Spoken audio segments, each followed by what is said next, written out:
کا فول زور سره ده هو وکړو زور فول زور کو چغې وهو فول زور سره ده وکړه زور نور وکړه کوا فول زور نور مالا کوو شوه فول زور سره تاسو چې څومره زور یې ټول مالا دا زور هم دی هندوانې کوم مسلمان څومره وخت نه ورسره یو بس کشمیر د وخته کشمیر کې تر څه کول اما در څه کول څومره وخت شو کشمیر نه چې تاسو ورسره یو دته ولې راغلی یو بس دوی هسې راغلي وو مینه محبت او تاسو څه تکلیف ورکوئ مینه محبت هېڅ تکلیف ورنه دوشه کوي څه به کوي څه کوي بابا دوشه کوي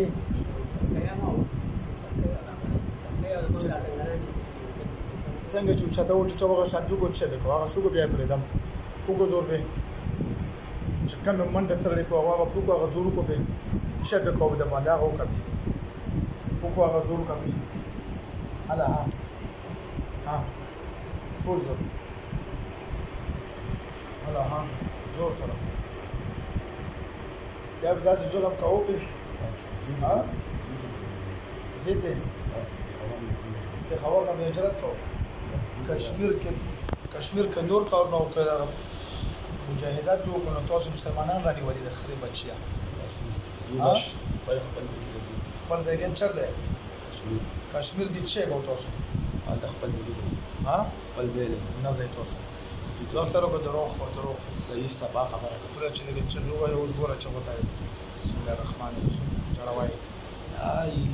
وی جوړ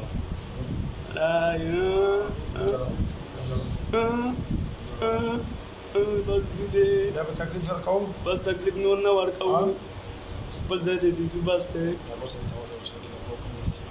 دغه قرانتینه دغه سزا درکړم بیا به د مور او پلار ورشي صحیح ده توبه شوه بس سچه توبه څو کسانو څلور وارو چې بیا به ورته نه راځو خپلې مزدورۍ ته غریبۍ ته دې پرېږدو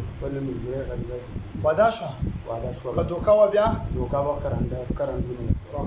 ورکړو ګوتو شوم ټول بدن نه ورته ووتل شوم زور ته شوم وځه فول شوم ټوله ډوبونه وځه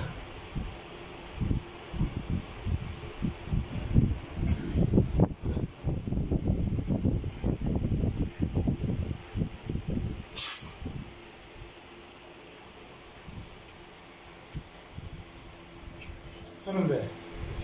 الكرسي ده هو الله لا اله الا هو الحي القيوم لا تاخذه سنه ولا نوم له ما في السماوات وما في الارض من ذا الذي يشفع عنده الا باذنه يعلم ما بين ايديهم وما خلفهم الا ما خلفهم ولا يخلفون شيء